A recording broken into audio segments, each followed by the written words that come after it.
시대의 소망 제8장 유월절에 참여하심.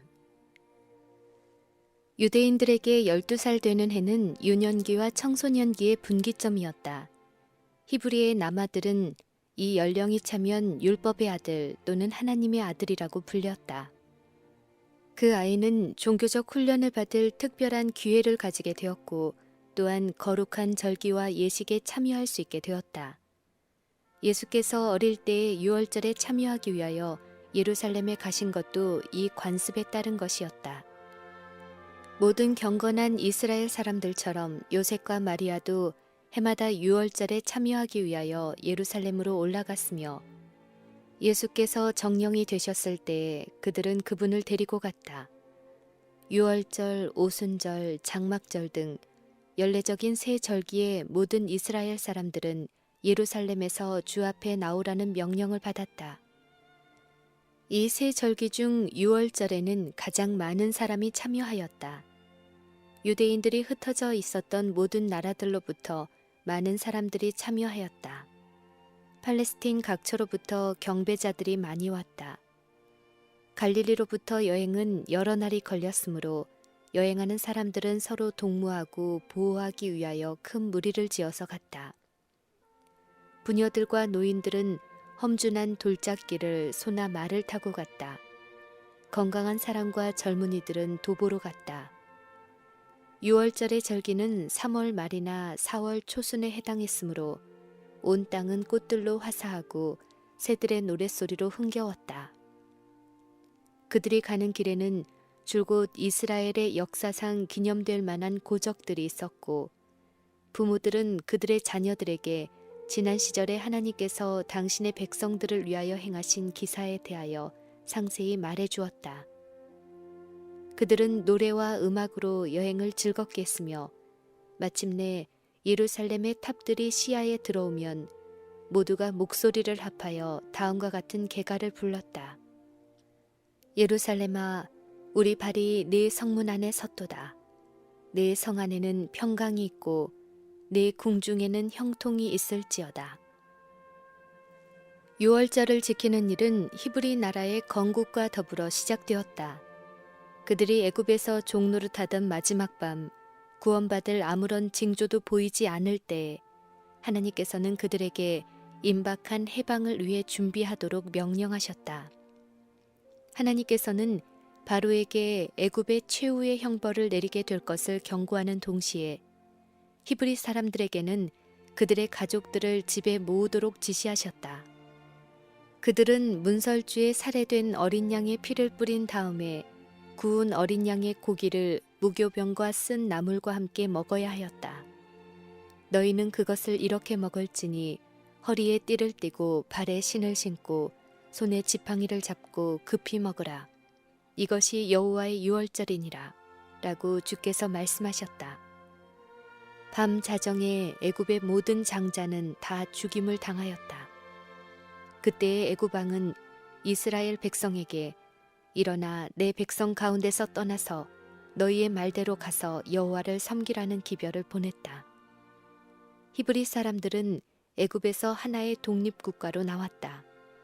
주께서는 이 유월절을 해마다 지키라고 명하셨다. 이후에 너희 자녀가 묻기를 이 예식이 무슨 뜻이냐 하거든 너희는 이르기를 이는 여호와의 유월절 제사라. 여호와께서 애굽 사람을 치실 때에 애굽에 있는 이스라엘 자손의 집을 넘으사 우리의 집을 구원하셨느니라 하라고 그분은 말씀하셨다. 그와 같이 하여 이 놀라운 구원에 대한 이야기는 대대로 되풀이해서 말해질 것이었다. 유월절을 뒤이어 7일간의 무교절이 있었다. 이 무교절의 둘째 날에는 그의 수확물 가운데 처음 익은 열매, 즉 보리단을 여호와 앞에 드렸다. 절기의 모든 의식은 그리스도께서 하실 사업을 표상하였다. 이스라엘 백성이 애굽에서 구원을 받은 것은 구속에 대한 실물 교훈이었고 유월절은 그것을 기념하기 위한 것이었다. 죽임을 당한 어린 양, 누룩 없는 떡, 처음 익은 곡식단은 다 구주를 상징하였다. 그리스도 당시의 대부분의 사람들에게 이 절기의 준수는 형식주의로 전락했다. 그러나 하나님의 아들에게는 그 절기가 얼마나 의미심장했던가. 소년 예수께서 처음으로 성전을 바라보셨다.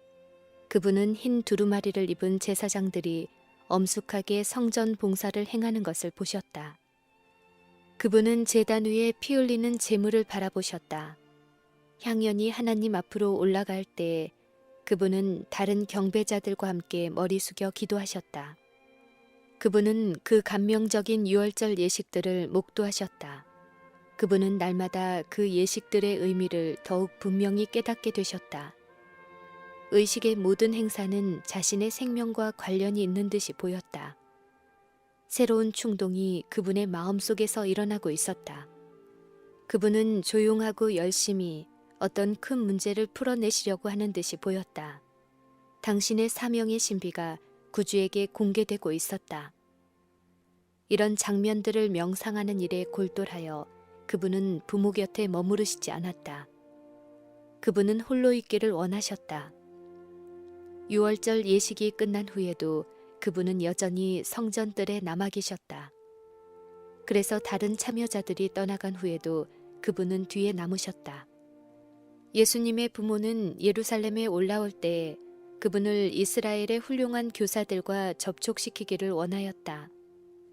그분은 하나님의 말씀은 엄밀히 순종하였으나 랍비의 의식과 관습은 따르지 않으셨다. 요셉과 마리아는 그분이 학식 있는 랍비들을 존경하고 그들의 요구사항들에 더욱더 유의하시기를 바랐다. 그러나 성전 안에 계신 예수님은 하나님으로부터 가르침을 받으셨다. 그분은 받으신 것을 곧 남에게 나누어 주기 시작하셨다. 그 당시에는 선지자 학교의 본을 따라 성전에 연결된 한 방이 거룩한 학교로 구별되었다. 여기에 저명한 랍비들이 그들의 문화생들과 함께 모였는데 소년 예수께서 이곳에 오셨다. 예수께서는 이 위엄 있는 학자들의 발 아래 앉아서 그들이 가르치는 교훈에 귀를 기울이셨다. 그분은 지혜를 구하는 사람으로서 이 선생들에게 메시아의 초림을 지적하는 예언의 말씀과 그때 일어날 사건들에 대하여 질문하셨다. 예수께서는 하나님에 대한 지식을 갈망하는 자로서 자신을 나타내셨다. 예수께서 하신 질문들은 오랫동안 가려져 왔었으나 실상은 영혼의 구원에 극히 중대하고 심오한 진리들을 생각나게 해주었다. 모든 질문은 이 학자들의 지혜가 얼마나 편협하고 피상적인가를 드러낸 동시에 한편으로는 그들에게 신령한 교훈을 주었고 진리의 새로운 국면을 제시해 주었다. 랍비들은 메시아가 강림하시면 유대 나라는 놀랍게 높임을 받을 것이라고 말하였다. 그러나 예수께서는 이사야의 예언을 제시하시고 그들에게 하나님의 어린 양의 고난과 죽음을 예시하는 그 성경절들의 의미를 질문하셨다. 박사들은 그분에게 질문의 화살을 돌렸는데 그들은 그분의 대답에 놀라지 않을 수 없었다. 그분은 어린이의 겸손한 태도로 성경 말씀들을 암송하면서 박사들이 생각지도 못했던 깊은 뜻을 드러내셨다. 그분께서 지적해내신 진리의 체계들은 만일 그것을 실천에 옮겼다면 그 당시의 종교의 개혁을 일으켰을 것이다. 또한 영적 사물에 깊은 관심을 불러일으켰을 것이며 따라서 예수께서 당신의 공생애를 시작하셨을 때에는 많은 사람들이 그분을 받아들일 준비가 되어 있었을 것이다. 랍비들은 예수께서 그들의 학교에서 교육을 받지 않았다는 것을 알고 있었다. 그러나 그분의 예언에 대한 이해는 그들을 훨씬 능가하였다. 그들은 이 생각이 깊은 갈릴리의 어린이가 장래성이 매우 많음을 알았다. 그들은 그분을 학생으로 삼아서 장차 이스라엘 나라의 교사로 만들기를 원하였다. 그들은 이 독창적인 재능을 그들의 뜻대로 형성해야 한다고 생각하고 그분의 교육을 책임지기를 원하였다. 예수님의 말씀은 일찍이 사람의 말로는 움직여지지 않았던 그들의 마음을 움직였다. 하나님께서는 이스라엘 지도자들에게 빛을 주려고 하셨으며 그들에게 접근할 수 있는 유일한 방법을 사용하셨다. 그들의 교만은 그들이 타인의 교훈을 받을 수 있다는 것을 냉소하고 용인하지 않았을 것이다. 예수께서 그들을 가르치시려는 태도를 보였더라면 그들은 듣는 것을 수치로 생각했을 것이다. 그러나 그들은 그분을 가르치고 있거나 적어도 그분의 성경 지식을 시험하고 있다고 자위하였다. 예수님의 소년다운 겸손과 미덕이 그들의 편견을 제거하였다. 그들의 마음은 무의식 중에 하나님의 말씀을 향하여 열렸고 성령께서 그들의 마음에 말씀하셨다. 그들은 메시아에 대한 기대가 예언에 의해 지지받고 있지 못하다는 것을 깨달을 수밖에 없었다. 그러나 그들은 자신들의 욕망을 부추겨준 종전의 이론을 버리지 않았다. 그들은 자신들이 가르치노라고 주장하는 성경 말씀을 오해하였다는 것을 인정하지 않았다. 이 사람은 배우지 아니하였거늘 어떻게 그를 아느냐는 질문이 이 사람 저 사람의 입에 오르내렸다. 빛이 흑암 중에 비치고 있었으나 어두움이 깨닫지 못하였다. 한편 요셉과 마리아는 큰 혼란과 걱정 속에 빠져 있었다. 그들은 예루살렘을 떠날 때에 예수님을 잃어버리고 그분이 뒤에 남아 계신 것을 알지 못하였다. 그 당시 나라의 인구는 매우 조밀하였으며 갈릴리에서 온 무리의 대열은 매우 컸다. 그들이 도시를 떠날 때에 큰 혼잡이 있었다. 그들은 가는 도중에 친구와 친지들과 함께 여행하는 기쁨에 관심이 몰두되어 밤이 되기까지 그분이 없는 것을 알지 못했다. 그들이 쉬기 위하여 머물렀을 때 도움이 되는 아이의 손길이 없는 것을 깨달았다. 그들은 그분이 무리 가운데 있을 것으로 생각하고 별로 걱정하지 않았다. 예수님은 비록 어렸지만 그들은 그분을 전적으로 신임하였으며 필요한 경우에는 항상 그랬던 것처럼 그들의 필요를 미리 알고 언제든지 와서 그들을 도와주리라고 기대하였다. 그러나 이번에는 염려가 되었다. 그들은 온 무리를 다 살펴보았으나 헛일이었다. 그들은 그분의 유아 시절에 헤롯이 그분을 죽이려고 하던 것을 기억하고 부들부들 떨었다. 불길한 예감이 그들의 마음을 채웠다. 그들은 크게 자책했다.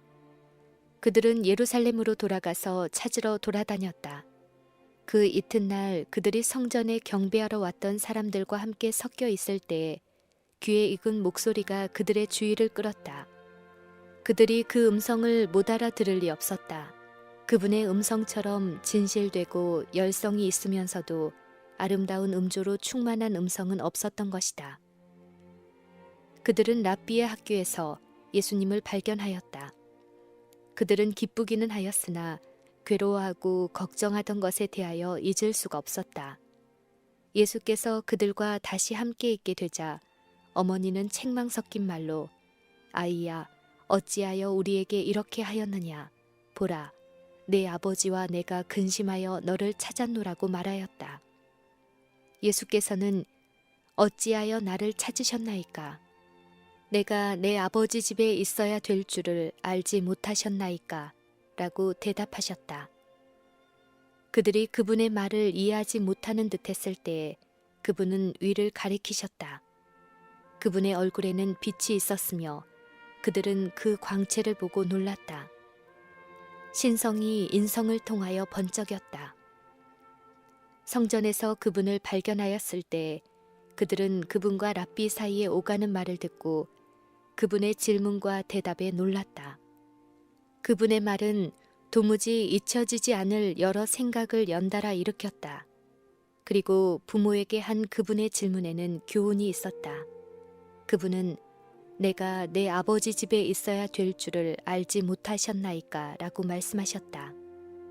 예수께서는 이 세상에 오셔서 해야 할 일에 종사하고 계셨다.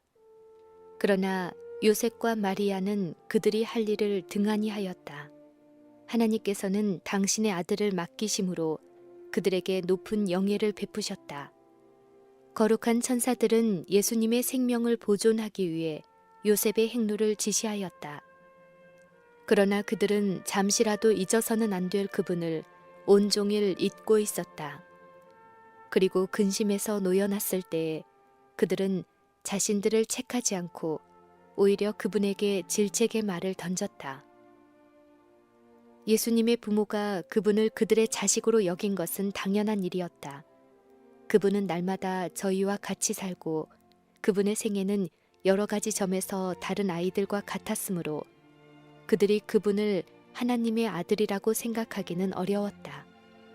그들에게는 세상의 구주와 함께 살게 하신 축복에 감사하지 않을 위험이 있었다. 그분과 헤어짐으로 그들이 괴로워한 일이나 그분이 은근히 책망한 말은 그들에게 그들이 맡은 책임의 신성성을 인식시키기 위함이었다. 예수께서는 당신의 어머니에게 대답하는 말씀 가운데서 처음으로 그분이 하나님에 대한 자신의 관계를 이해하였음을 나타내셨다. 예수의 탄생 전의 천사는 마리아에게 저가 큰 자가 되고 지극히 높으신 이의 아들이라 일컬을 것이요 주 하나님께서 그 조상 다윗의 위를 저에게 주시리니 영원히 야곱의 집에 왕노릇 하실 것이라 라고 말하였다. 마리아는 이 말을 마음속에 두고 곰곰이 생각하였다. 그러나 그녀는 자기 아이가 이스라엘의 메시아가 될 것은 믿으면서도 그분의 사명에 대하여는 이해하지 못하였다. 마리아는 예수님의 말씀을 이해하지는 못하였으나 그분이 요셉과의 친족 관계를 부인하고 하나님의 아들이라고 선언하신 것을 알았다. 예수께서는 육신의 부모에 대한 당신의 관계를 무시하지 않으셨다. 그분은 예루살렘에서 부모와 함께 집으로 돌아간 후 수고스러운 부모들의 생계를 도우셨다. 그분은 마음 가운데 자신의 사명의 신비를 감추고 사업을 시작할 지정된 시기를 겸손히 기다리셨다. 그분은 자신이 하나님의 아들임을 인식한 후 18년간 당신과 나사렛 가정과의 유대 관계를 인정하셨으며 아들과 형제와 친구와 국민으로서의 의무를 행하셨다. 성전에서 당신의 사명이 그분에게 공개되었을 때 예수님은 무리들과 접촉하기를 꺼리셨다. 그분은 자신의 생애의 비밀을 아는 자들과 함께 조용히 예루살렘에서 돌아가기를 원하셨다. 하나님께서는 유월절 예식을 통하여 당신의 백성의 마음을 이 세상의 근심과 수고에서 돌이켜서 그들을 애굽에서 구원하여 낼 때 행하신 큰 기사를 회상시키려고 하셨다. 그분은 이 기사 가운데서 그들이 죄로부터의 구원의 약속을 발견하기 원하셨다. 죽임을 당한 어린 양의 피가 이스라엘 백성의 집들을 보호한 것처럼 그리스도의 피는 그들의 영적 생명을 구원할 것이었다. 그러나 그들이 믿음으로 그분의 생명을 그들 자신의 것으로 삼을 때에만 그리스도를 통하여 구원을 얻을 수 있었다. 표상적 예식은 예배자들을 그들의 개인의 구주로서의 그리스도께 향하게 할 때에만 효력이 있었다. 하나님께서는 그들이 그리스도의 사명에 대하여 기도하는 마음으로 연구하고 명상하도록 이끌려지기를 원하셨다. 그러나 무리들이 예루살렘에서 떠나갈 때에 여행에 대한 흥분과 사교적인 교제에 그들의 관심이 너무 몰두되어 그들이 목도하였던 예식은 잊혀졌다. 구주께서는 그러한 무리 속으로 이끌려 들어가지 않으셨다. 예수께서는 요셉과 마리아와 함께 예루살렘에서 돌아가시면서 그들의 마음을 고난당하시는 구주에 대한 예언으로 향하게 하기를 원하셨다. 그분은 갈바리에서 겪을 당신의 어머니의 슬픔을 덜어주려고 힘쓰셨다. 지금 그분은 어머니를 생각하고 있었다. 마리아는 그분의 마지막 고통을 목도하게 될 것이었으므로 예수께서는 그녀가 그분의 사명을 깨달아서 칼이 그녀의 마음을 찌를 때에 견딜 수 있는 힘을 얻게 되기를 바라셨다. 예수께서 어머니와 헤어졌을 때에 어머니가 사흘 동안 근심하면서 그분을 찾은 것처럼 그분께서 세상 죄를 위하여 희생 제물이 되실 때에도 어머니는 다시 사흘 동안 그분을 잃어버리게 될 것이었다. 그리고 그분이 무덤에서 부활하실 때 그녀의 슬픔은 다시 기쁨으로 변하게 될 것이었다. 그러나 만일 마리아가 지금 예수께서 그녀의 생각을 돌리기 위해 애쓰고 있는 그 성경절을 깨달았다면 그분께서 운명하실 때에 당할 고민을 얼마나 더 쉽게 견딜 수 있었을까?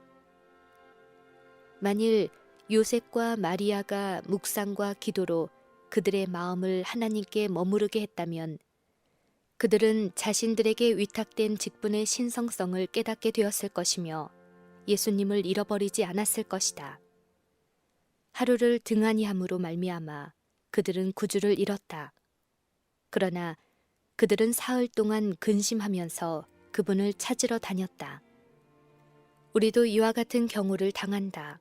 우리는 쓸데없는 잡담과 험담과 기도의 등한으로 말미암아 단 하루 동안의 구주에게서 떠나가게 되며 잃어버렸던 평안을 다시 회복하려면 여러 날을 슬퍼하면서 그분을 찾아야 할 것이다.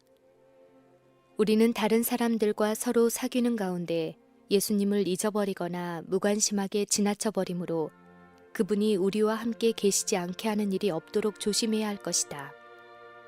우리가 너무 세상 일에 정신을 빼앗겨 영생의 소망의 중심이 되시는 그분을 전혀 생각하지 않는다면 우리는 예수님과 하늘 천사들과 분리된다.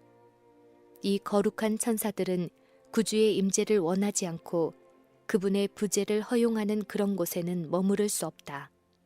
이것이 그리스도를 따르노라고 하는 자들 가운데 낙담이 빈번히 존재하는 이유이다. 많은 사람들이 예배에 참석하여 하나님의 말씀으로 소생하고 위안을 얻는다. 그러나 그들은 묵상과 경성과 기도를 등한히 함으로 말미암아 축복을 잃어버리고 그것을 받기 전보다 더욱 심한 결핍에 빠져 있는 자신들을 발견한다. 그들은 흔히 하나님께서 그들을 가혹하게 취급하셨다고 생각한다. 그들은 과오가 자신에게 있는 것을 깨닫지 못한다. 예수님으로부터 떠남으로 그들은 그분의 임재의 빛을 막아버렸다. 우리가 그리스도의 생애를 깊이 명상하는데 매일 1시간을 바치는 것은 매우 좋은 일이다. 우리는 그분의 생애를 한 조목 한 조목씩 연구하고 각 장면, 특히 그분의 생애의 마지막 장면을 확실히 머릿속에 그릴 것이다. 이와 같이 우리가 우리를 위한 그분의 크신 희생을 깊이 생각할 때에 그분에 대한 신뢰는 더욱 굳어질 것이며 우리의 사랑은 격발되고 더욱 그리스도의 정신에 깊이 물들게 될 것이다. 만일 우리가 마침내 구원을 얻고자 한다면 우리는 십자가 밑에서 통회와 겸손의 공과를 배워야 한다.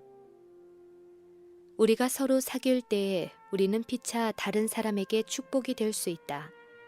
만일 우리가 그리스도의 소유라면 우리는 그리스도에 대하여 생각하기를 가장 좋아할 것이다. 우리는 그분에 대하여 이야기하기를 좋아할 것이며 우리가 피차에 그분의 사랑에 대하여 이야기할 때 우리의 마음은 하늘의 가마로 말미암아 부드럽게 될 것이다. 그분의 품성의 아름다움을 바라보므로 우리는 저와 같은 형상으로 화하여 영광으로 영광에 이를 것이다.